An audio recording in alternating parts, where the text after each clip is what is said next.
ইন্দ্রজিৎ কেন হনুমানের সামনে সীতাকে বধ করেছিলেন? 1 মিনিটের মহাকাব্যের গল্পের 91তম পর্বে আপনাদের সকলকে স্বাগত। কুম্ভকর্ণের মৃত্যুর পর কুম্ভ, নিকুম্ভ, কম্পন, মকরাক্ষ ইত্যাদি রাক্ষস বীরগণেরা রাম, লক্ষ্মণ এবং সুগ্রীব ও বানরসেনের সাথে যুদ্ধ করতে এলেন এবং তারা সকলেই নিহত এবং পরাজিত হলেন। ইন্দ্রজিৎ তার রথে সীতাকে নিয়ে যুদ্ধক্ষেত্রে এলেন এবং সবার সামনে সীতাকে মারতে লাগলেন।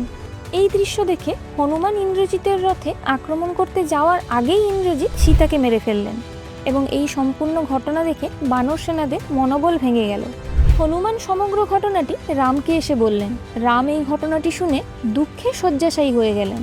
বিভীষণ এই সমগ্র ঘটনাটি শুনে রামের শিবিরে এলেন এবং রামের শিবিরে এসে তিনি সবাইকে বোঝালেন যে ইন্দ্রজিৎ কখনোই এই কাজটি করতে পারে না। হনুমান এবং বানর সেনারা যাকে দেখেছে সে আসলে ইন্দ্রজিতের মায়া। এই আশ্বাস শুনে রামের শিবিরে পুনরায় মনোবল ফিরে এলো।